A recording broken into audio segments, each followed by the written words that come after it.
The snow had long since soaked through Winter's cloak, turning the heavy wool into a frozen weight that dragged at her shoulders with every staggering step.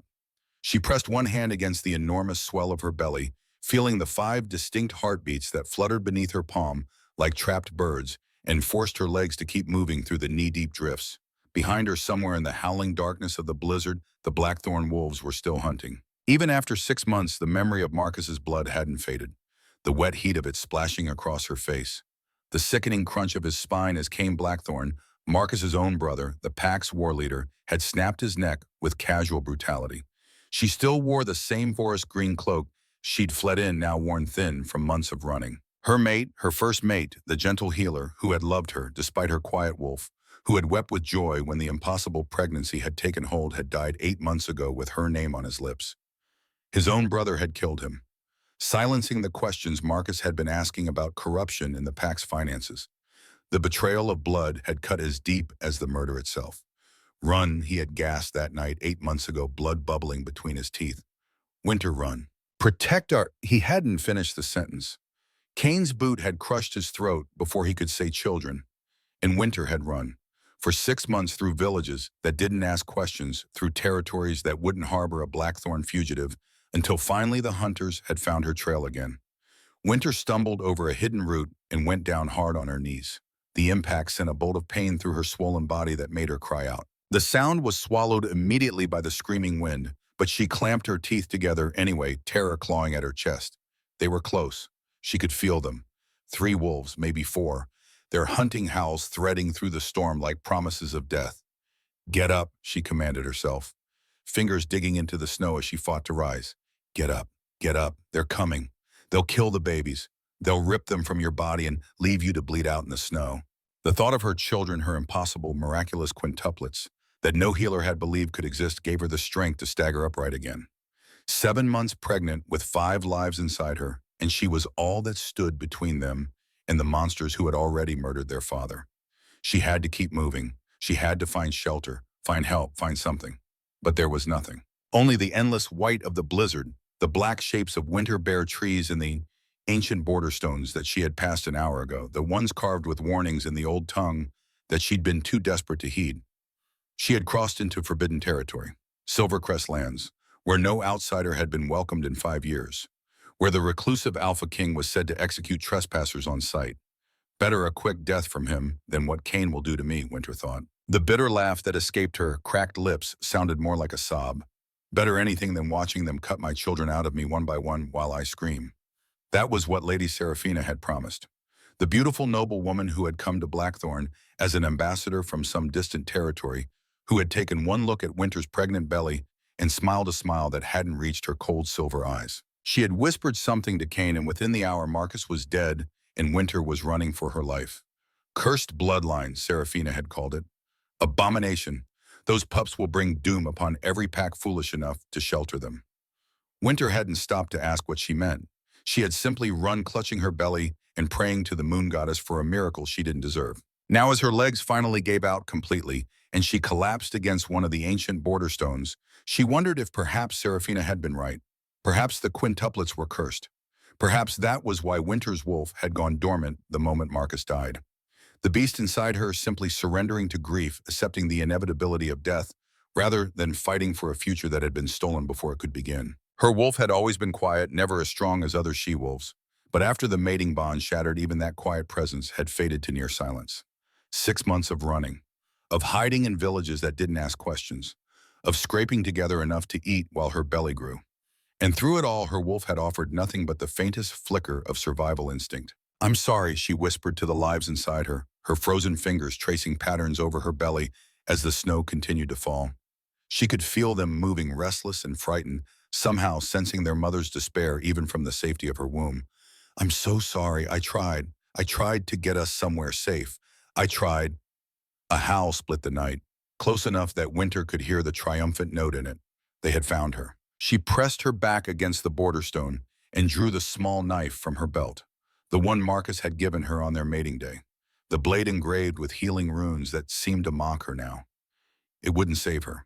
Nothing would save her, but she would make them work for her death, would carve at least one of them before the end.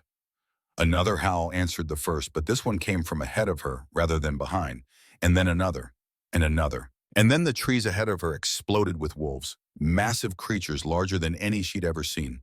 Their pelts a stunning mix of silver and storm gray that seemed to glow even in the darkness of the blizzard. They formed a line between winter and the direction of the blackthorn, Howl's hackles raised, teeth bared. The lead wolf, a scarred male with one milky eye, turned to look at her with an expression that was almost confused. Winter raised her knife with a hand that wouldn't stop shaking. "Stay away from me." The wolf's head tilted. Then impossibly it shifted, bones cracking and reforming, fur receding into bare skin until a man stood before her instead. He was older, perhaps 50, with the same milky eye and a face mapped with battle scars. He wore only loose trousers despite the freezing cold, and when he spoke, his voice was gruff but not unkind. "Easy, little mother, we're not Blackthorn." He took a step toward her, hands raised in a gesture of peace. "I'm called Roland. I lead the Silvercrest Border Patrol. We heard the hunting howls and came to investigate." Winter didn't lower the knife. She couldn't. Her fingers had frozen around the hilt, and her vision was starting to blur at the edges from cold and exhaustion and the relentless strain of carrying 5 lives through a winter storm. "I crossed into your territory. I know the law. Just make it quick, please. For my children." Something in Roland's expression shifted. His gaze dropped to her belly, and his single working eye widened with shock. "Moon's mercy," he breathed. "How many are you carrying?" 5. The word came out as barely a whisper. I know it's impossible." No one believed. The healer said I was lying or mad, or her voice cracked. "But they're real. They're real, and they're all I have left. And please, please, if there's any mercy in your Alpha's heart, let my children live, even if I—" She didn't finish the sentence. The darkness that had been creeping at the edges of her vision finally rushed in. But before consciousness fled entirely, she felt something strange. A warmth spreading across her belly where her hand rested. Not the heat of fever or injury, but something else. Something that pulsed in time with the 5 heartbeats inside her. A silvery glow. Roland saw it too. She heard his sharp intake of breath, saw his eye widen further. "Get the healer," he said, his voice suddenly urgent. "Someone ride ahead and tell the king. Tell him—" He hesitated, staring at the faint silver light emanating from Winter's pregnant belly. "Tell him we're bringing in a pregnant widow about to drop a whole damned litter. And tell him the old prophecies might not be legends after all." The last thing Winter heard before the darkness took her was the sound of wolves howling. Not in triumph or hunger, but in something that sounded almost like reverence. Winter woke to warmth. For a long moment she simply lay still, convinced that she had died in the snow, and this was the moon goddess's mercy. An afterlife where her body didn't ache, where her fingers weren't frozen, where soft furs cradled her instead of ice. Then one of the babies kicked hard enough to make her gasp, and reality came rushing back with painful clarity. She was alive. She was warm. She was lying in a bed, a real bed with actual mattresses and pillows, and furs piled so deep she felt like she was floating. The room around her was dim, lit only by the flickering glow of a fire somewhere to her left. It smelled of healing herbs and wood smoke, and something else. Something wild and crisp that made her dormant wolf stir for the first time since Marcus's death. Pinehur Wolf whispered. The single word was more than Winter had heard from her beast in 8 months. Storm. Safety. Winter's hand flew to her throat, pressing against the silent place where her bond with Marcus had once thrummed with life. It was still dead still, that awful, echoing emptiness that had replaced the warm connection she'd grown used to over 5 years of mating. But her wolf was awake. Barely. Flickering like a candle in the wind. But awake. And that shouldn't have been possible. A mated wolf whose partner died went dormant until death. Everyone knew that. It was simply how the bond worked. So why was her wolf stirring now? Because he's coming? Her wolf breathed. Winter didn't have time to ask what that meant before the door opened. She saw his silhouette first. Impossibly broad shoulders, height that had to top 6.5 feet, the suggestion of powerful muscle beneath simple, dark clothing. He moved with the silent grace of a predator, each step controlled and purposeful, and Winter's heart began to pound so hard she could feel it in her throat. Then he stepped into the firelight and she stopped breathing entirely. He was scarred. That was the first thing she registered. A map of old wounds across the left side of his face pulling at his eye, and the corner of his mouth disappearing beneath the collar of his shirt to suggest damage that continued far beyond what she could see. His hair was dark, almost black, shot through with early gray at the temples. His jaw was shadowed with several days' worth of stubble. But his eyes, Moon's mercy, his eyes. They were gold, pure molten gold, like coins fresh from a forge, like autumn leaves caught in sunlight, like nothing Winter had ever seen in her entire life. They swept over her with an intensity that made her skin prickle, cataloging every detail. Her tangled dark hair with its distinctive silver-white streak, her hollow cheeks, the way her hands had instinctively curved over her belly in protection. He opened his mouth to speak clearly, prepared to demand answers about this trespasser in his territory, and then his gaze locked with hers. Heat. It exploded through Winter's chest like wildfire, like lightning, like nothing she had ever felt. Not even with Marcus. Not even during their mating ceremony when the moon goddess had blessed their bond. This was different. This was more. It burned through her veins and set every nerve ending alight. And her wolf, her dormant, grieving, half-dead wolf, suddenly threw back her head and howled. Her wolf screamed, the sound echoing through Winter's entire being with desperate recognition. This is what we were waiting for. This is why we surveyed our true mate. Seeing, no, Winter whispered, shaking her head, even as her skin tingled everywhere. His gaze touched even as her body swayed toward him, like a flower seeking sun. No, that's not, I was already mated. This isn't possible. This can't be. But the AlphaKing wasn't listening. He had gone completely still in the doorway, his massive frame frozen mid-step. And as Winter watched with mounting terror, his eyes flared even brighter, molten gold shifting to something that burned almost white. A growl escaped his throat, low and rumbling and primal. She saw his hands fly to the doorframe, fingers gripping the wood so hard that it cracked beneath his grip. Made her, or Wolf keened the word echoing through her like a heartbeat.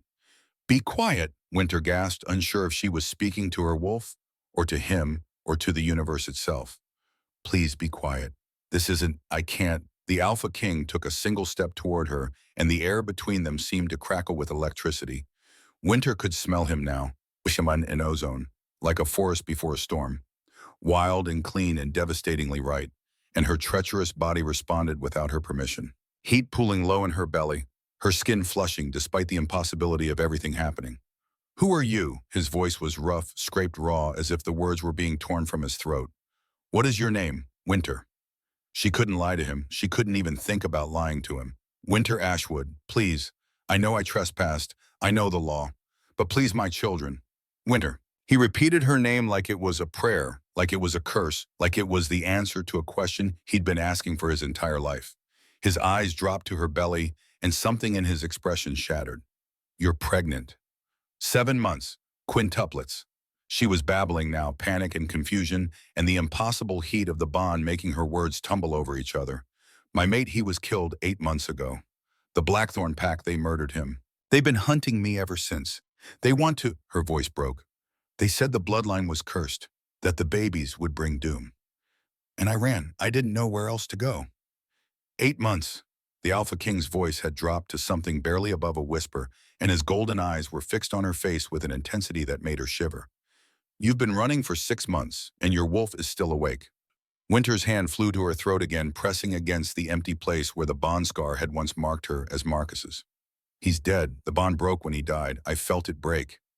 But your wolf, the AlphaKing said slowly, taking another step toward her, close enough now that she could feel the heat radiating from his body.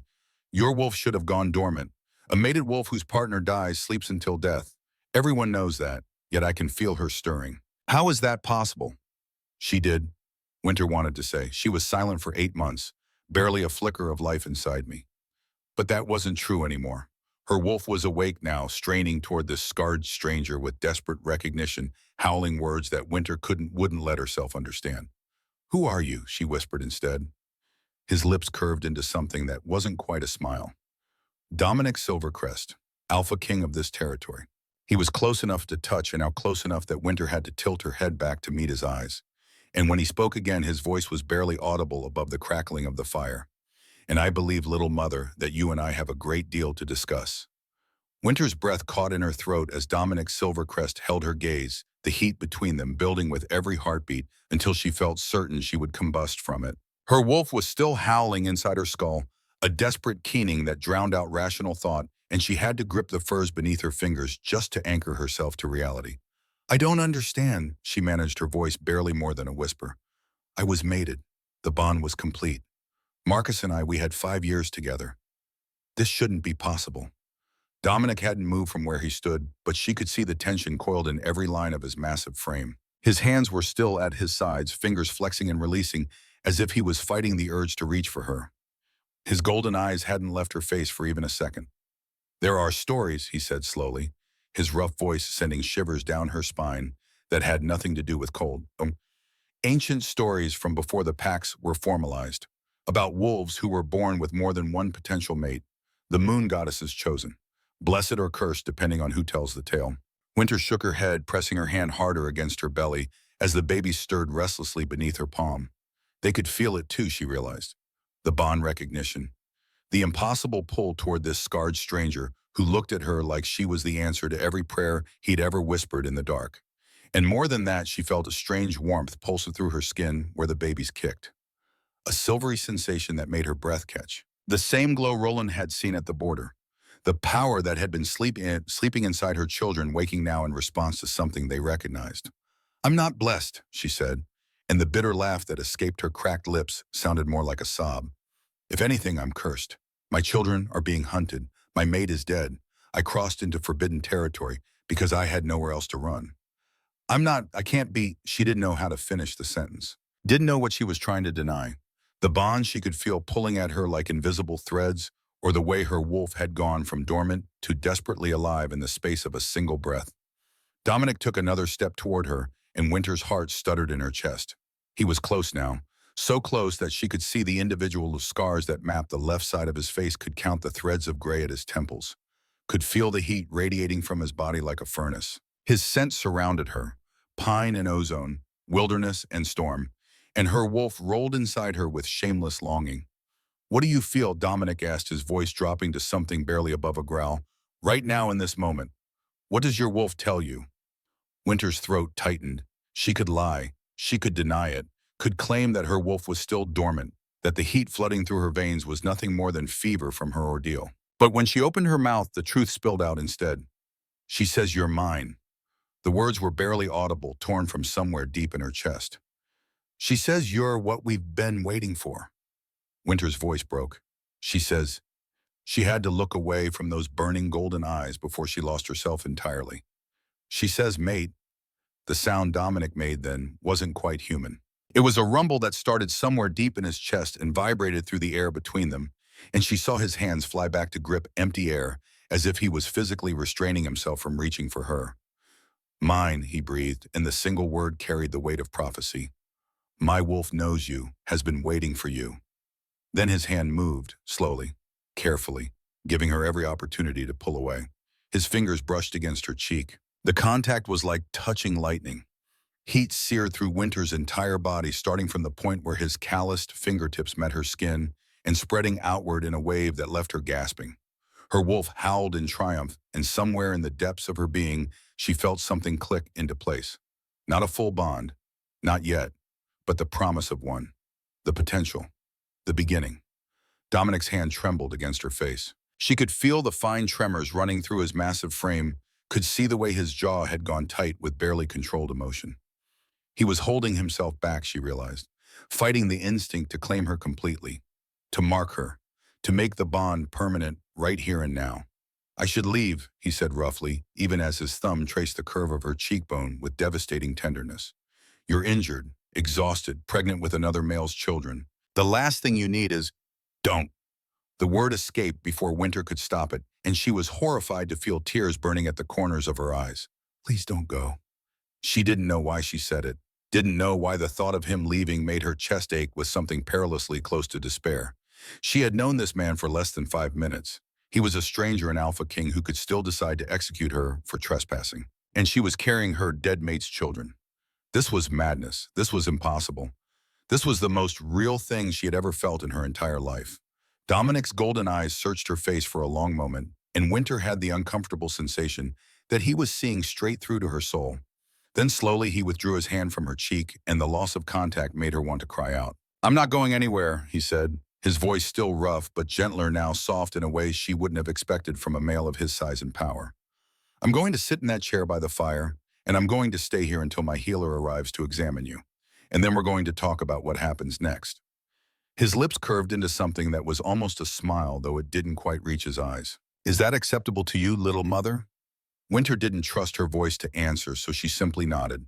She watched as Dominic moved to the chair he'd indicated, a heavy wooden thing that looked like it had been carved from a single massive tree trunk, and lowered himself into it with careful grace. He didn't take his eyes off her the entire time, and even from across the room she could feel the weight of his attention like a physical touch. Her wolf had finally stopped howling, but she was still awake, still alert, still straining toward the scarred Alpha with desperate longing. Mate, she whispered inside Winter's mind, the word as soft and warm as a caress. He's ours. He won't hurt us.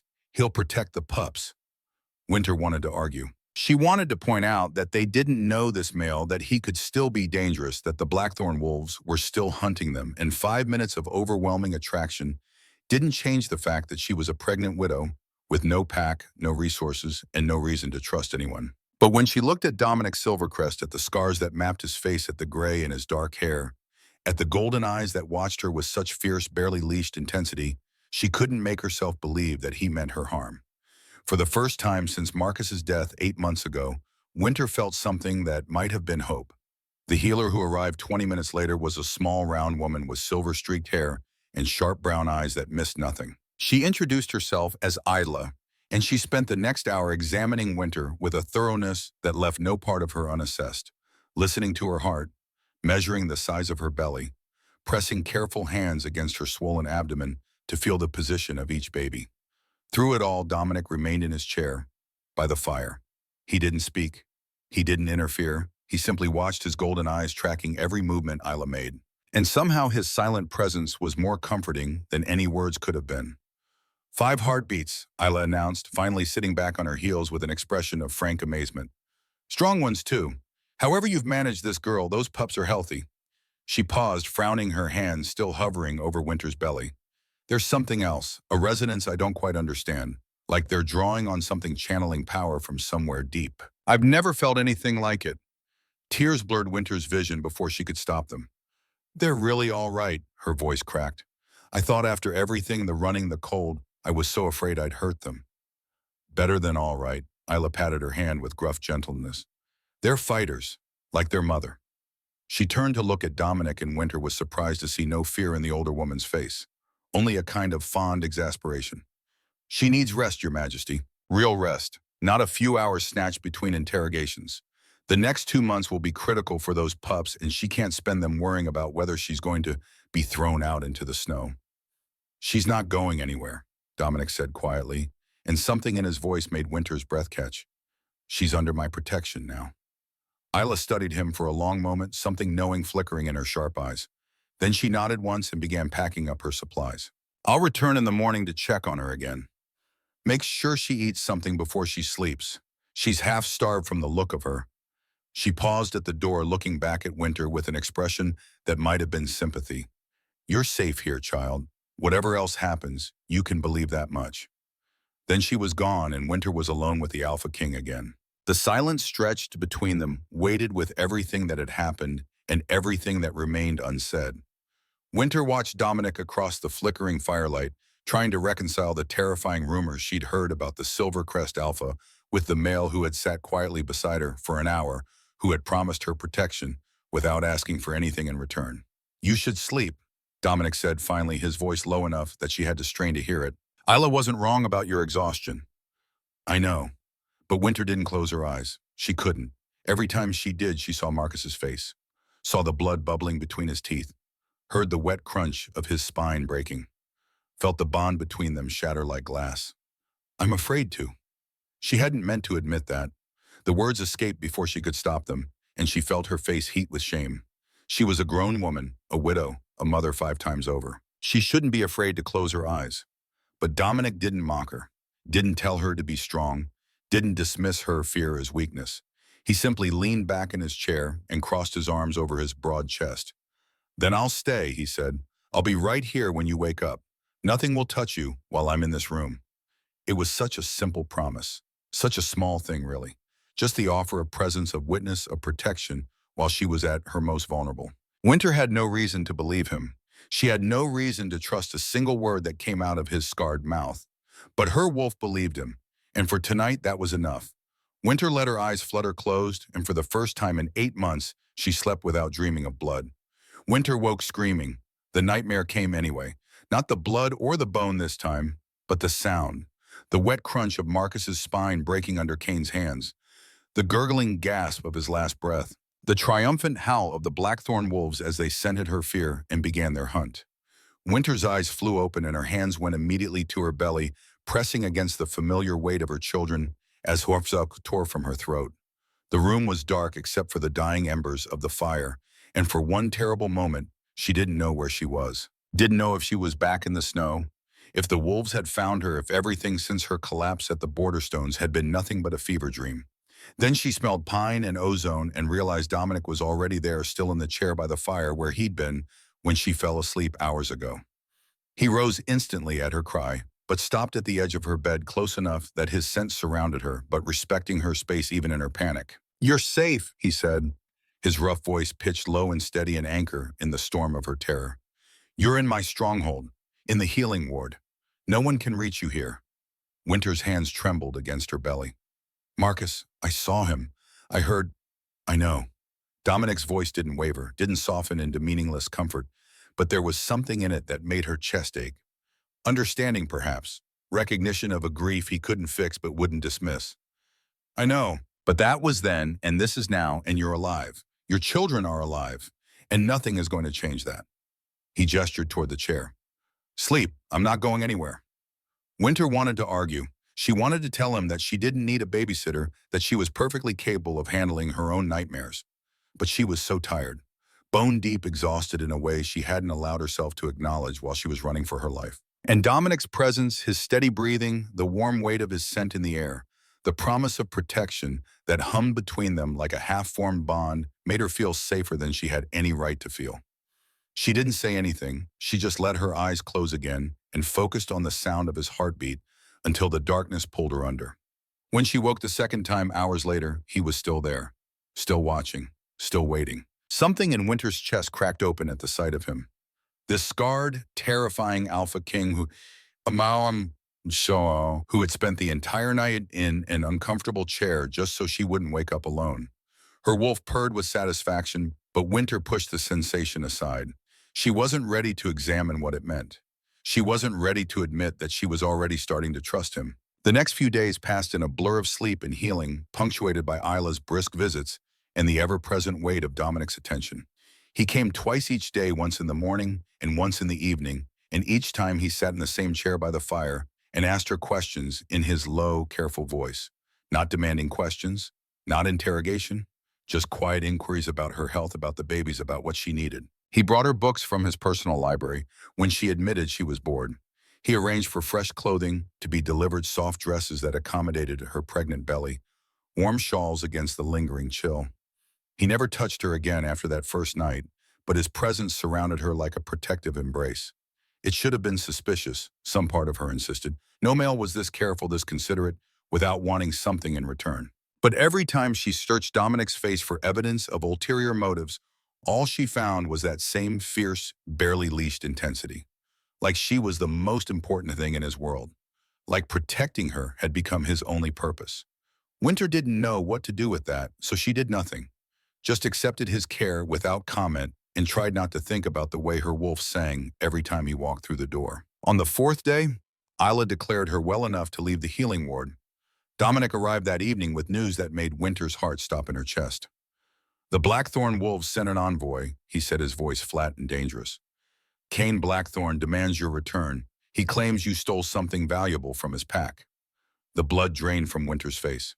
"I didn't steal anything. I ran because they murdered my mate and were going to—" She couldn't finish the sentence. Her hand flew to her belly, pressing protectively against the lives inside her. "Please, please don't send me back." Dominic's golden eyes went molten. "I wasn't planning to." He moved closer, and for the first time since that first night, his hand reached toward her face. He stopped before he touched her, though his fingers hovering a breath away from her cheek. "But I need to present you to my court formally. If you're going to remain under my protection, they need to know why." Winter didn't understand what he meant until the next evening when servants arrived to dress her in midnight blue velvet that somehow made her silver-white hair streak shine like starlight. Dominic escorted her into the great hall of his stronghold, and Winter's breath caught at the sight. The room was massive, Stone walls hung with tapestries depicting wolf hunts and lunar ceremonies. A roaring fire in a hearth large enough to roast a whole ox. And at least 100 wolves in human form arranged along both sides of a central aisle. They watched her with expressions ranging from curious to hostile, and Winter had to fight the urge to shrink behind Dominic's broad back. Chin up, her wolf commanded, and for once Winter obeyed. She walked beside the AlphaKing with her hand resting on her pregnant belly, and she met every stare with quiet defiance. Let them judge her. Let them whisper about the widow who had stumbled into their territory half dead and pregnant with another male's children. She had survived worse than their disapproval. But when they reached the head of the hall where a massive throne carved from dark wood sat empty on a raised dais, a voice rang out that stopped Dominic in his tracks. Forgive me, Your Majesty, but are we certain this is wise? The speaker was an older male with iron-gray hair and the hard-muscled build of a warrior. He stood near the front of the crowd, and though his words were polite, there was something in his eyes that made Winter's wolf bristle with warning. She arrived in our territory half dead alone, with no pack and no resources. She claims to carry quintuplets, which, as we all know, is impossible. No wolf has carried 5 pups successfully in over 300 years. He paused, letting the murmurs spread through the crowd. Is it not possible that she lies, that she seeks to take advantage of your protection by claiming something fantastical enough to capture your interest? Dominic went very still beside her. Winter could feel the tension radiating from his body, could see the way his hands had curled into fists at his sides. But before he could respond, another voice cut through the murmurs, this one female high and sweet and poison-laced. Perhaps she isn't lying about the pregnancy itself. Perhaps she merely lies about the father. The crowd parted to reveal the speaker, and Winter's blood ran cold. Lady Seraphina Nightshade stood in the center of the hall, her silver blonde hair cascading over her shoulders, her cold silver eyes fixed on Winter, with barely concealed hatred. She was dressed in white silk that clung to her willowy frame, and the smile on her perfect lips didn't reach her eyes. After all, Seraphina continued, her voice carrying through the suddenly silent hall, it seems quite convenient, doesn't it? A widow from an enemy pack appears at our border, just as the Blackthorn wolves begin their hunt. Carrying children, she claims, are miracles, attracting the attention of our reclusive king. She paused, letting the implication sink in. One might almost think it was planned. The growl that escaped Dominic's throat shook the air of the hall. Winter saw several wolves flinch back from the sound, saw Seraphina's smile flicker for just a moment before she schooled her expression back into sweet concern. I mean, no disrespect, Your Majesty, Seraphina said, dropping into a curtsy that put her low-cut bodice on full display. I merely voice the concerns that others are too cautious to speak. We have all heard the old prophecies about cursed bloodlines and doom brought upon packs foolish enough to shelter them. Is it not our duty to consider enough?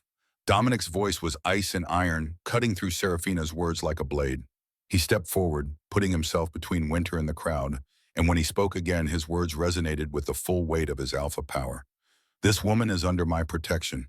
Her children are under my protection. Anyone who questions that questions me.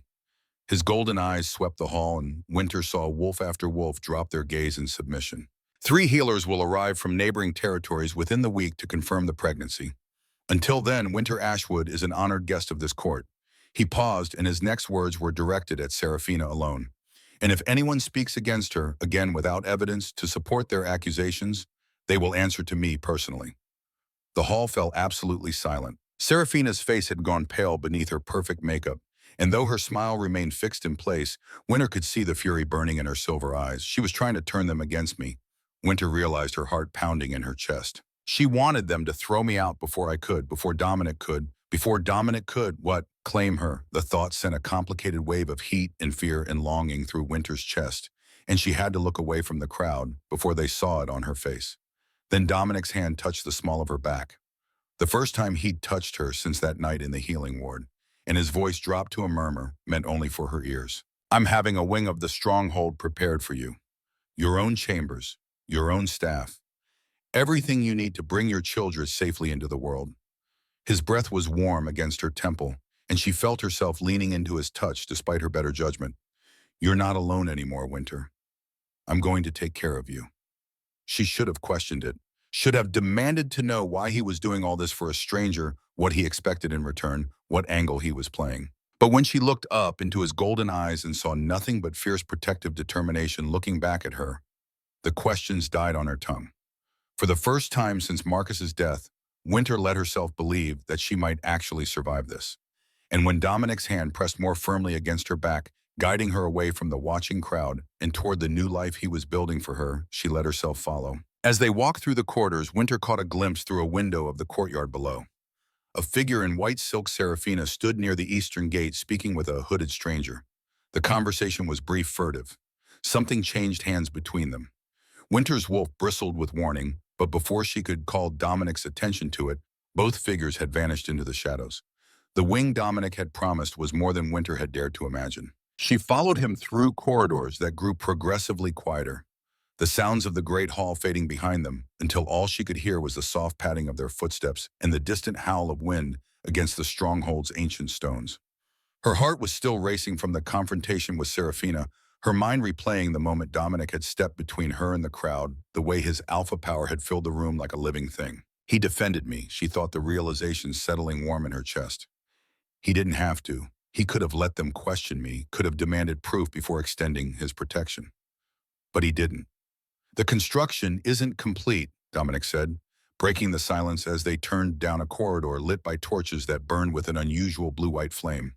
But the main chambers are habitable. I've assigned a team to work through the nights to finish the rest before your children come. Winter's hand drifted to her belly, feeling the familiar shift and press of the babies within. You didn't have to do this. I would have been fine in the healing ward, or even, you wouldn't have been fine. His voice was gentle but firm, and when he glanced back at her, she saw something vulnerable flicker in his golden eyes. The healing ward is too exposed. Too many people coming and going. Too many opportunities for those who wish you harm to find their way to your bedside. He stopped before a set of double doors carved with intricate wolf motifs, pressing his palm against the wood until she heard a soft click. Here you're safe. The doors swung open and Winter's breath caught in her throat. The chamber beyond was enormous, easily 3 times the size of the cottage she'd shared with Marcus and Blackthorn. Massive windows dominated the far wall, looking out over a snow-covered courtyard that glittered in the moonlight like scattered diamonds. The ceiling arched high overhead, painted with scenes of wolves running beneath a full moon. A fire crackled in a hearth large enough for her to stand inside without ducking. But it was the details that made her vision blur with emotion. A bed piled high with furs and quilts positioned near the fire for warmth. A rocking chair beside the window, its armrests worn smooth from use. And along the far wall, 5 cradles, each one carved from pale wood and lined with the softest wool she'd ever touched. Each one positioned carefully around where the mother's bed would be, close enough to reach, but giving each child their own space. 5, Winter whispered, her voice catching. You had them make 5. Dominic had stopped just inside the doorway, watching her with an intensity that made her skin prickle with awareness. The healers from the other territories haven't arrived yet, but Isla examined the records we recovered from Blackthorn. She found traces of the original diagnosis buried in documents they tried to destroy. He paused, and when he spoke again, his voice was rough. 5 heartbeats. She confirmed it this morning. I knew you weren't lying, Winter. From the moment you told me, I believed you. Winter's hand pressed harder against her belly, feeling the flutter and kick of tiny limbs. All these months, no one had believed her. The healers in Blackthorn had called her hysterical, had suggested the pregnancy was making her delusional, had whispered behind her back that Marcus's widow was losing her mind along with her mate. And now here was this scarred, fierce, impossibly gentle man who had built 5 cradles before anyone else had confirmed the truth. You believed me, she said barely above a whisper. I could hear them. Dominic's voice was closer now, and when Winter turned, she found him standing just an arm's length away, his scarred face illuminated by firelight.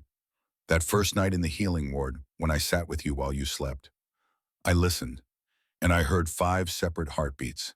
5 lives fighting to survive. His hand rose, hesitated, then gently cupped her cheek. You weren't lying, you weren't delusional. You were a mother protecting her children, and everyone around you was too blind to see what was right in front of them. The tears spilled over, then tracking hot paths down Winter's cheeks. She turned her face into his palm, breathing in his scent of pine and winter storms, and for a moment she let herself just feel. Feel his warmth, feel his certainty, feel the steady pulse of something she couldn't name thrumming through the bond that stretched between them. This is dangerous, her mind whispered. You barely know him. You don't understand why he's doing this. But her wolf was purring with contentment, and her babies were calm for the first time in weeks. And when Dominic's thumb brushed away her tears with impossible gentleness, Winter couldn't find it in herself to pull away. Rest now, he murmured, and his voice was a rumble that vibrated through her bones. I'll have food sent up. In the morning, we'll discuss what happens next. He released her slowly, reluctantly, his fingers trailing across her jaw before he stepped back toward the door. And as Winter watched him go, she realized with a start that she didn't want him to leave. Dominic. He stopped one hand on the doorframe and looked back at her with eyes that glowed faintly gold in the firelight. Thank you, she said softly, for believing me, for all of this. Something shifted in his expression, something raw and hungry that made Winter's breath catch. But he only nodded once sharply before disappearing through the door and pulling it closed behind him. Winter stood in the center of her new chambers for a long moment, one hand on her belly, and the other pressed against the warmth that still lingered on her cheek. Then she crossed to the window and looked out at the snow-covered courtyard, watching as a familiar, scarred figure emerged from the stronghold below and strode across the white expanse until he reached the edge of the forest. Even from this distance, she could see the tension in his shoulders, the rigid control in every line of his body. He stood at the tree line for a long moment, his head tilted back toward the moon. And then his form blurred, shifted, and a massive silver wolf stood where the man had been. He threw back his head and howled, the sound piercing and wild and achingly beautiful. And Winter felt an answering cry rise in her own throat. Her wolf, her dormant, silent wolf, the one that had gone quiet the moment Marcus's blood had spilled across their bedroom floor. It was stirring now, pressing against the walls of her consciousness, demanding to be heard. Mate, it whispered. Our mate. Winter pressed her forehead against the cold glass and watched the silver wolf pace at the forest's edge, and she wondered if she was strong enough to survive what was coming. Because somewhere in the back of her mind, she knew that Seraphina's hatred wasn't just jealousy. The secret meeting in the courtyard, the way she'd tried to turn the court against Winter. There was something more, something deeper. And Winter had the terrible feeling that the attack, when it came, would come from inside these walls. 3 weeks passed in what felt like both an eternity and a heartbeat. Winter settled into her new chambers with a strange mix of comfort and unease. The rooms were everything Dominic had promised and more. Warm, safe, filled with small luxuries she hadn't experienced since before Marcus's death. But it was Dominic's presence that became the constant she found herself craving. He came to her chambers twice daily, just as he had in the healing ward. Morning visits where he asked about her health, about the babies, about whether she needed anything. Evening visits where he would sit in the chair he'd had brought in a twin to the one from the healing ward and read aloud from books of ancient wolf legends. His voice, rough and deep, became the soundtrack to her days. And slowly, carefully, they began to know each other. Winter learned that Dominic's mother had died when he was 12, killed by his own father during what the court had called a madness episode. That his father had believed the prophecy about their bloodline meant he should never love anything, never allow himself attachments that could become weaknesses. He thought isolation was strength. Dominic told her one evening, his golden eyes fixed on the fire. He ruled alone for 30 years, grew more paranoid with each passing season, until finally he saw threats even in his own mate. My mother tried to reach him, tried to pull him back from the edge. He killed her for it. Winter's hand had covered his before she could stop herself. You're nothing like him. How do you know? The question was quiet, but she heard the fear beneath it. The prophecy says I'll destroy everything I love if I rule alone. What if I'm already too far gone? What if... You're not alone anymore. Winter had said the words, escaping before she could think them through. You have me. You have... She'd stopped, uncertain how to finish that sentence, uncertain what they were to each other. But Dominic had turned his hand over beneath hers, their fingers intertwining, and the bond between them had hummed with recognition. Now as Winter stood in what would become the nursery, watching the construction workers put the finishing touches on the wall, she found herself thinking about that moment, about the way Dominic's face had softened, about how his grip on her hand had been gentle but certain, about how she was beginning to feel things she had no right to feel. The painting's almost done, my lady, one of the workers said, pulling her from her thoughts. He gestured to the ceiling where another man was carefully applying the final touches to a mural of a starlit sky. Should be finished by week's end. It's beautiful, Winter said, and meant it. The whole room was beautiful. 5 small beds arranged in a semicircle, each one painted with different symbols. Moon phases, forest scenes, storm clouds. Thank you for all your work. The man ducked his head, a flush rising in his cheeks. It's an honor, my lady. The whole pack's been talking about the quintuplets.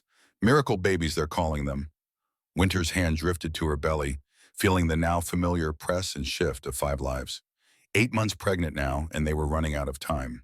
My lady, Winter turned to find one of her attendants, a young woman named Claire, standing in the doorway with an expression of concern. "There's someone here to see you," she says. Claire hesitated. "She says she's your sister." The world tilted sideways. Raven, Winter hadn't seen her older sister in over 6 months. Not since the night she'd fled Blackthorn with Marcus's blood still wet on her hands. Not since "Where is she?" Winter's voice came out stronger than she felt. "In the receiving room. But my lady the king said no visitors without his approval, and he's in a council meeting. I'll see her." Winter was already moving toward the door, her heart hammering against her ribs. "Claire, please ask someone to inform the king. But I'm seeing my sister now." The receiving room was small but elegant, with tall windows that looked out over the courtyard. Raven stood with her back to the door, her dark hair so like Winter's, but without the silver streak falling in waves down her back. She turned when she heard the door open, and Winter saw that her sister had been crying. "Winter," Raven's voice broke on the name. "Moon's mercy, you're alive." Her eyes dropped to Winter's enormously swollen belly.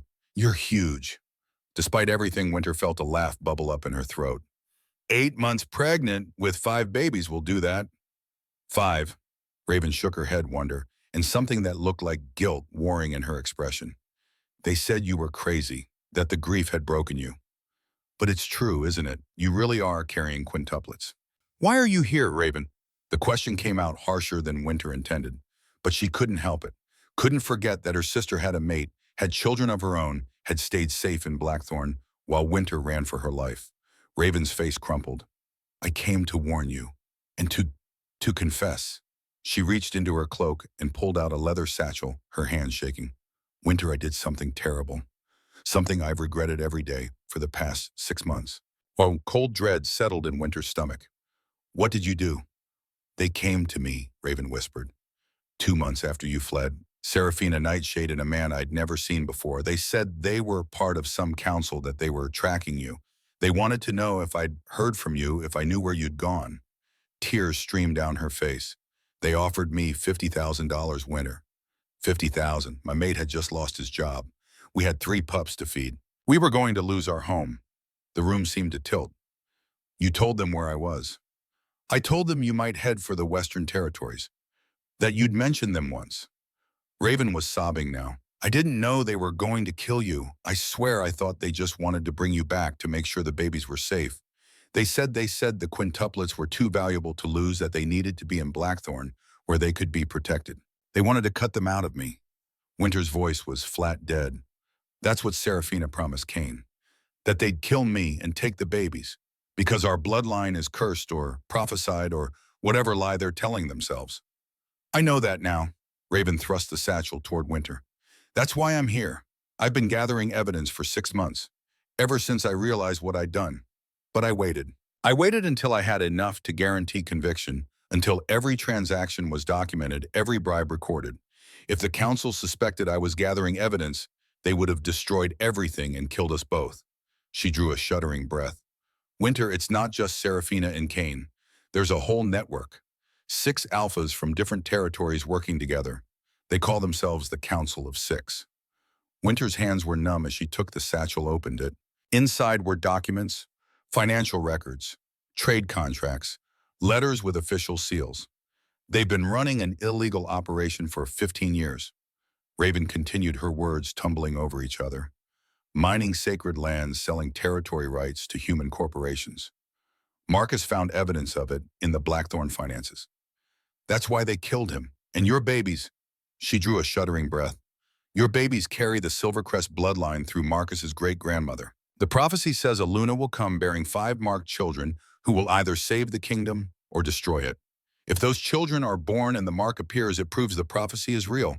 And if the prophecy is real, then the Alliance will have grounds to investigate the Council. Everything they've built will come crashing down."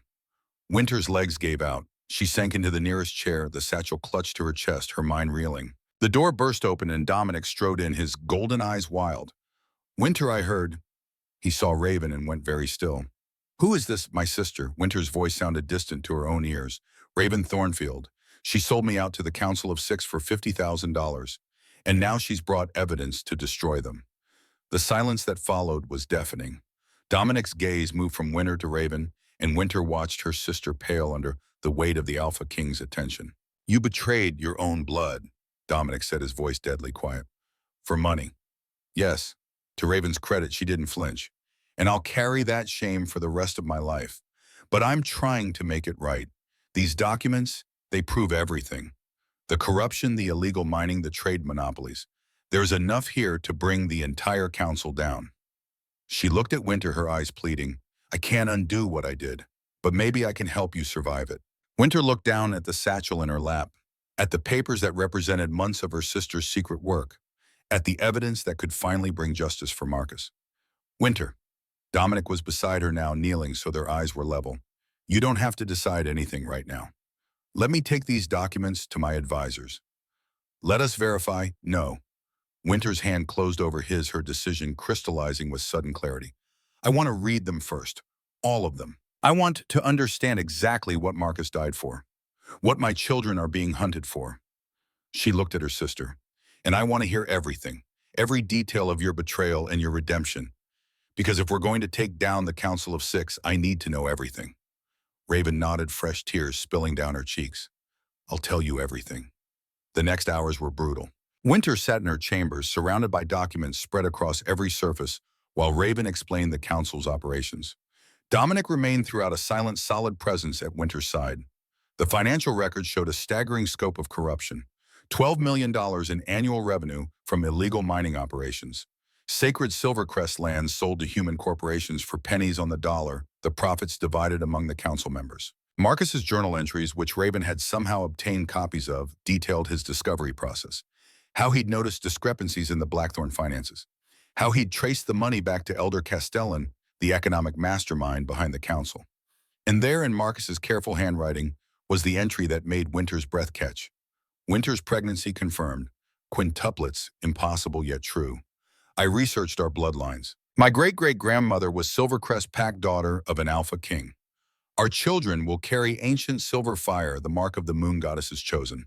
The prophecy speaks of this 5 children, born to a widow, one bearing the crescent mark. They will bring either salvation or destruction to the kingdom. If the council discovers this, they'll kill Winter and the babies. The prophecy threatens everything they've built. I must get her to safety. The Silvercrest King Dominic, he's the one. The prophecy says he destroys everything if he rules alone, but is saved by the mother of 5 marked children. Winter is meant to save him. I'm meant to send her to him. If I don't survive this, if Cain and the council come for me, Winter must know this isn't random. This is destiny. Take our children to Dominic Silvercrest. You are his salvation, and he is yours. The last entry was dated the day of Marcus's death. Winter's hands shook as she set down the journal. For a long moment, no one spoke. The weight of Marcus's sacrifice, his careful planning, his love that had reached beyond death to guide her here, it was almost too much to bear. He knew. He knew everything. He was a good man, Dominic said quietly. He loved you enough to send you to me, even knowing you'd be another male's mate. He sent me to you because you needed saving too. Winter looked up at Dominic, seeing him with new eyes. The prophecy. You destroy everything if you rule alone, but if you find your true mate, the curse breaks. Dominic's hand found hers. Marcus saved us both, Winter. He figured out what I was too blind to see. That the prophecy wasn't a warning against love. It was a promise that love would save me. We need time to verify all of this, Dominic said, finally, his voice gentle. My financial advisors, the Alliance contacts. This evidence will bring down the council, but we need to be certain it's ironclad. The next 2 days passed in a blur of verification. Experts confirmed the authenticity of every document. Money trails were traced and retraced. Raven provided contact information for witnesses still in Blackthorn who could corroborate the corruption. Winter studied every page, memorizing names and numbers, understanding at last the full scope of what Marcus had died trying to expose. $12 million, 15 years of corruption, 6 alphas who thought themselves untouchable. On the 3rd morning, as she sat in her chambers surrounded by evidence, her babies sleeping peacefully in their cradles nearby, the first contraction hit without warning. Winter gasped, doubling over as pain lanced through her belly. The papers scattered across her lap fell to the floor as her hand flew to her abdomen, feeling the 5 heartbeats suddenly racing in synchronization. No, she whispered. No, it's too early. I'm only 8 months. But before she could finish the thought, the door to her chambers crashed open. Cain Blackthorn stood in the doorway flanked by 4 warriors. His eyes were wild feral, and when he smiled, Winter saw that his teeth had already lengthened into fangs. "Hello, sister-in-law," he said. "Did you really think you could hide from us forever?" Behind him, Winter heard shouts, the sounds of fighting. The service entrance, she realized with horror. Serafina had told them about the construction, had kept it unsealed through bribed workers. "How did you—" Dominic was already moving and materializing from the adjoining room, putting himself between Winter and the intruders. "We had help." Cain's smile widened. Amazing what a jealous woman will do when she's been denied her crown. Lady Serafina was most generous with information. The construction on this wing, the service entrance that connects to the old kitchens. She even told us about the shift changes in your guard rotations.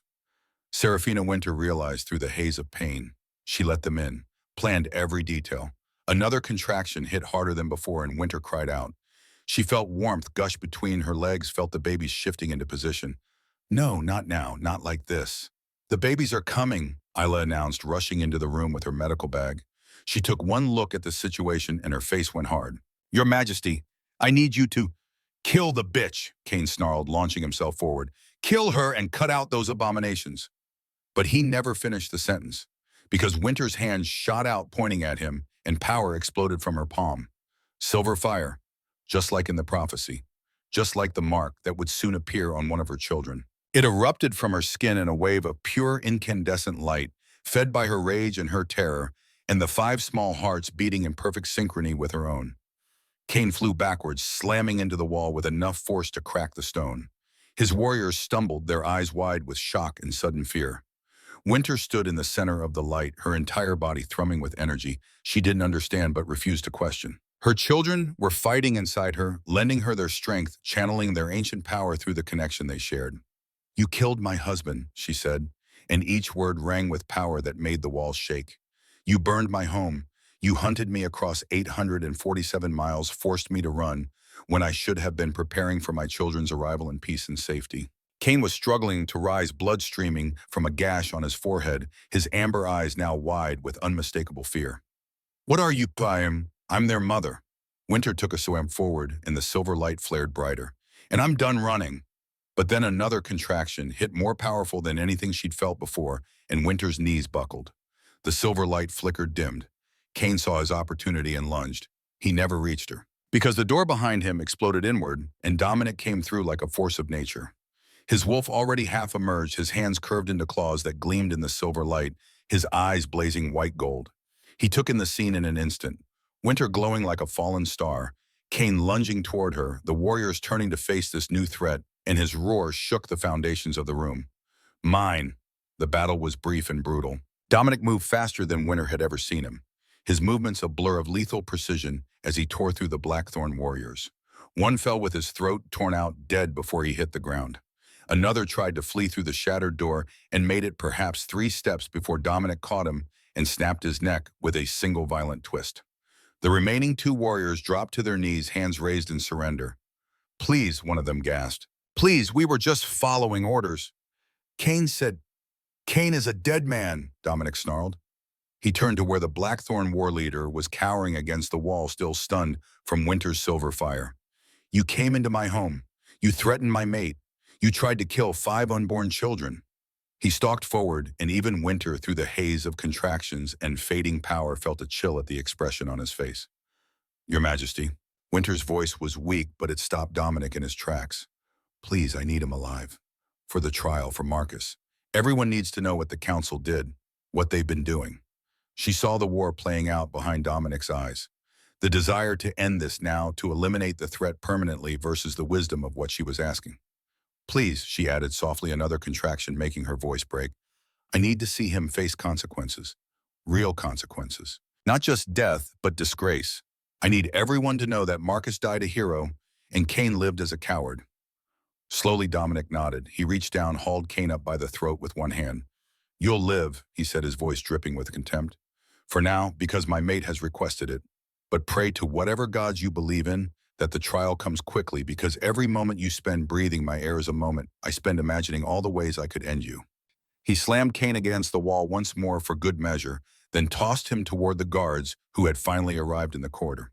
"Chain him in the deepest cell we have. Double the guard. If he so much as blinks wrong, put him down. Then he was at Winter's side, his claws retracting his hands infinitely gentle as they cupped her face. Are you hurt? Did he? I'm fine. Winter managed, though another contraction was building and the room was starting to spin. But Dominic, the babies, they're coming. Right now, She didn't get to finish the sentence before her knees buckled and darkness swallowed her whole. Winter awoke to the sound of crying. Not one cry, but five. A chorus of tiny voices rising and falling in the dimness of what she recognized after a moment of confusion as her own chambers. The nursery, the room with 5 cradles and a painted ceiling of stars. Her body felt hollowed out, scraped clean, rebuilt from the inside. There was pain, but it was distant, muted by something she suspected was very powerful medicine. Easy. Dominic's voice was warm and rough beside her ear. You're safe. The babies are safe. Everything is all right. She turned her head and found him sitting in the rocking chair that had been moved beside her bed, looking more exhausted than she'd ever seen him. His clothing was still blood-stained. His face was drawn with worry lines that seemed to have deepened overnight. And he was cradling the smallest bundle she'd ever seen against his broad chest. 5, he said, and his voice cracked on the word. 5 perfect, healthy, impossible children. 3 girls, 2 boys. Born at 7.5 months is premature because of the stress, and yet he shook his head in wonder. Isla says they're as strong as full-term pups. Stronger even. The silver fire, Winter whispered. The ancient power. It protected them through the birth. It protected you too. Dominic's golden eyes were bright with unshed tears. Isla says she's only read about such power in the oldest texts, the ones that speak of wolves blessed to carry the goddess's light. Tears were streaming down Winter's face before she even realized she was crying. Can I see them? The next hour was a blur of tiny fingers and tinier toes of soft downy heads and eyes that wouldn't stay open long enough for her to determine their color. Isla and her assistants brought each baby to Winter one by one, and she memorized every detail. Luna, the firstborn girl with Marcus's dark curls and a birthmark like a crescent moon on her right wrist. Sterling, the first boy with golden eyes that already reminded her of Dominic Wise beyond his minutes of life. Celeste, born with a faint silvery glow still clinging to her skin, her breathing steady and strong. Rowan, the second boy born breech, but fighting every second, his tiny fists already clenched with determination. And finally, Ember, the youngest girl, the smallest at just 2.5 pounds, but with the loudest cry Winter had ever heard. And when Isla examined Ember, turning her gently to check her spine, Winter saw it. The mark. A silver crescent moon birthmark on her left shoulder blade, glowing faintly in the dim light like captured starshine. This one, Isla breathed, her voice filled with awe. This is the child from the prophecy, the mark of the moon goddess herself. Winter's hand trembled as she traced the mark with one finger, feeling the warmth that pulsed beneath it. She's so small. She's perfect. Dominic had moved to sit on the edge of the bed, and now he gathered both Winter and little Ember into his arms. They're all perfect, and they're all ours. Winter looked up at him, this scarred king who had given her everything, who had protected under her and believed her and built her a home, and she felt something click into place in her chest. Ours, she echoed. Dominic, I know. His hand cupped her face, thumb brushing away her tears. I feel it too. The bond. It's been there since the moment you opened your eyes in the healing ward. But Winter, I need you to know I will never push you. I will never demand. I want you to mark me. The words came out stronger than Winter expected. I want to be yours, completely. Is that? She hesitated, then pushed forward. Is that wrong to move on this quickly? Marcus has only been gone 8 months and Marcus loved you enough to send you to me, Dominic said gently. He knew what we were to each other before either of us did, and I don't think he would want you to spend the rest of your life mourning when you could be living. He pressed his forehead against hers. But only when you're ready, only when you're certain. Winter looked down at the 5 babies now sleeping peacefully in their cradles, at the mark glowing softly on Ember's shoulder, at the life Dominic had built for her. She thought of Marcus, of the love they'd shared, of the way he'd died protecting her and their children. Guilt whispered that 8 months wasn't long enough to mourn, that she was betraying his memory. But then she thought of the journal entry Raven had brought, the one where Marcus had written, "You are his salvation, and he is yours." He had known. He had wanted this for her. I'm certain, she whispered finally, the decision settling into her bones like truth. I'm ready. The mate bonding ceremony happened 3 days later, after Winter had recovered enough strength to stand. It was private, intimate, just the 2 of them, and Isla as witness, with the 5 babies sleeping nearby in their cradles. Dominic knelt before Winter in the candlelight, his scarred face open and vulnerable, in a way she'd never seen before. I, Dominic, Silvercrest Alpha, king of this territory, take you Winter Ashwood as my mate, my Luna, my queen. I pledge my life, my strength, my protection. From this day forward, you are mine and I am yours, bound by blood and moon and the love that has grown between us.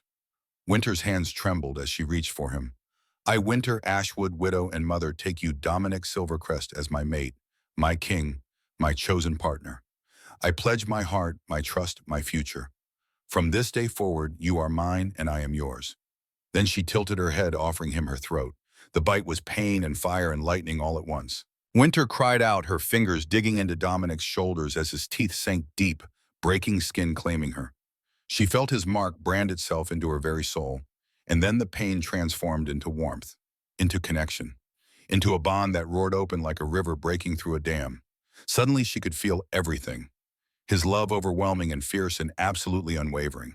His fear of losing her, the terror that had driven him to tear apart 3 wolves with his bare hands. His hope fragile and new and growing stronger with every beat of their now synchronized hearts. His memories flooded through the bond. The loneliness of 5 years ruling without a queen. The despair when he'd believed the prophecy doomed him to destruction.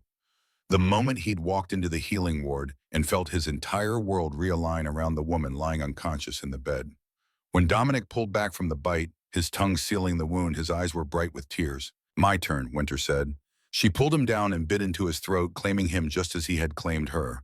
Her wolf surged forward, lending her the strength she needed, and the mate bond completed itself with a snap that she felt in every cell of her body. Through the bond, she felt his shock, followed immediately by a wave of pure, incandescent joy as her claims sank into him. His hopes flooded her awareness, a future filled with children's laughter and midnight feedings, and a mate who challenged him and completed him in equal measure. They knelt together in the candlelight, holding each other as the mate bond settled into place, and Winter knew that whatever came next, they would face it together. The public trial of Cain Blackthorn in the Council of Six took place 3 weeks later. Winter had needed this time to heal, to bond with her 5 newborns, to regain the strength that childbirth and battle had stolen. The Alliance had needed time to arrest the council members, to transport them to Silvercrest, to verify every piece of evidence Raven had provided. But now the day had come. In Silvercrest's great hall, witnessed by over 200 wolves from 8 different territories, justice would finally be served. Winter sat beside Dominic on the raised platform, Ember sleeping peacefully in her arms, the marked baby's presence a living testimony to the prophecy. Alliance Arbiter Aldrich Ironheart presided, his iron-gray hair and stern countenance lending weight to the proceedings. For 3 hours, evidence was presented with methodical precision.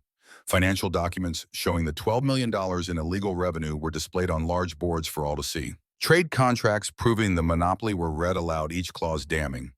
Marcus's journal entries were shared with the hall, his final words echoing through the space like the testimony of a ghost seeking justice. Bank statements showed Cain's $800,000 deposit made the day after Marcus's death.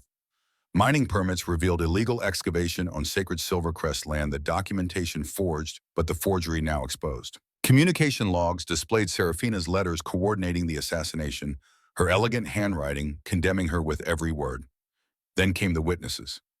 Raven testified first, her voice shaking but clear as she confessed her betrayal and presented the evidence she'd gathered. I was paid $50,000 to reveal Winter's location 6 months ago.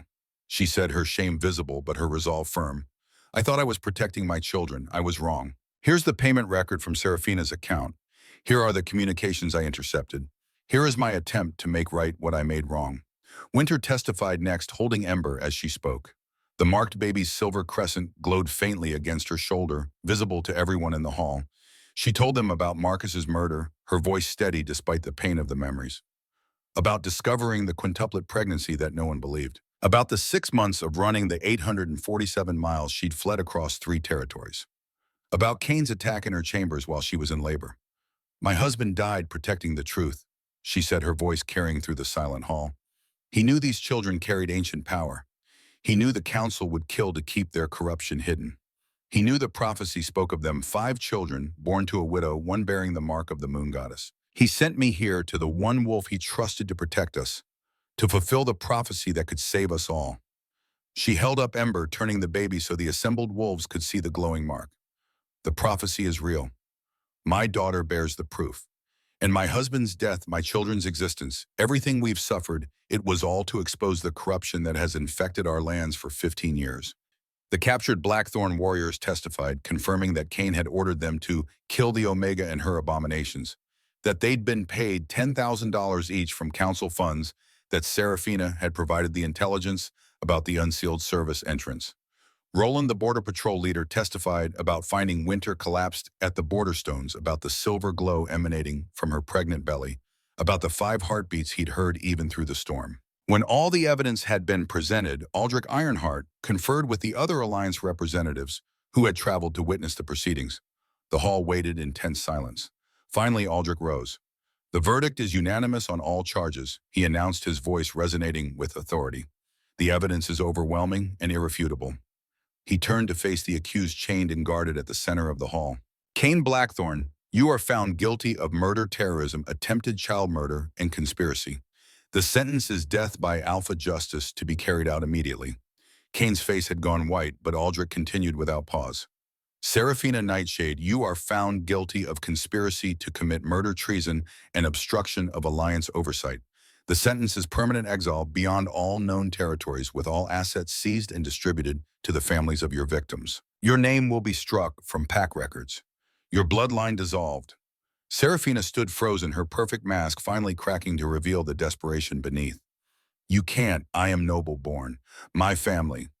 Your family, Aldrich interrupted coldly, ran an illegal smuggling operation 15 years ago. Alliance records prove it. You haven't learned from their mistakes. You've repeated their crimes. Justice has been delayed too long. He turned to the remaining council members. Elder Castellan, life imprisonment, all lands forfeit. The 2 border alphas, stripped of titles, 20 years imprisonment. Trade commissioner exile and financial restitution totaling $4.7 million. The hall erupted in murmurs, quickly silenced when Aldrich raised his hand. By Alliance authority, Silvercrest trade routes are returned to public oversight. A new Council of Transparency will be established with representatives from all territories, including Omega delegates. Sacred land protections will be enforced with Alliance monitors, and the corruption that has infected these lands for 15 years ends today. He looked directly at Winter, still holding Ember. The prophecy spoke of 5 marked children who would either save the kingdom or destroy it. Today, through the courage of their mother and the sacrifice of their father, they have saved us all. The old, corrupt ways are destroyed. Truth and justice have prevailed. The moral was clear, spoken for all to hear: corruption exposed, justice served. The system can work when truth is spoken and the powerful are held accountable. Dominic rose and addressed the hall. Cain Blackthorn's execution will take place at sunset in the courtyard. All are welcome to witness justice done. This court is adjourned. Dominic executed Cain himself in the courtyard as the sun painted the sky red and gold. Winter watched from her balcony, holding Ember. Close, the other 4 babies sleeping peacefully in their cradles behind her. When Cain's body fell and his life ended, she closed her eyes and whispered a prayer for Marcus's soul. Justice, finally. 1 month later, the coronation took place under a full moon. Winter stood in the courtyard dressed in silver and midnight blue while 500 wolves watched. Her 5 children were carried in ornate bassinets by honor guards, tiny crowns of silver on their heads. Luna with her crescent wrist mark, Sterling with his wise golden eyes, Celeste still glowing faintly with silver light, Rowan with his determined little fists, and Ember smallest, but marked by the goddess herself. Dominic's voice rang out across the gathered crowd. Tonight we celebrate 6 miracles. My mate, Winter Ashwood Silvercrest, who survived the unsurvivable. Our children, Luna Sterling, Celeste Rowan, and Ember, whom I have formally adopted by blood oath and pack law. They carry their birth father Marcus's noble legacy and my protection. They are my heirs, born of prophecy and sacrifice. He turned to Winter, and the love in his eyes made her breath catch. Winter Ashwood Silvercrest, before these witnesses, I name you Luna, Queen of the Silvercrest Pack, my partner, my equal, my chosen mate for all days of my life. Will you accept this crown and the responsibility that comes with it? Winter looked out at the crowd, at the wolves who would now look to her for guidance, at the future that stretched before them all. She thought of the 847 miles she'd run, the 6 months of terror, the moment she'd collapsed at the border stones, certain she would die. And she thought of Marcus, who had loved her enough to send her here, who had seen the future and sacrificed himself to make it possible. With all my heart and all my strength, she said, her voice carrying across the silent courtyard. I accept. For Marcus who gave his life for truth. For my children who carry the goddess's mark. For this kingdom which deserves leaders who serve rather than exploit. I accept.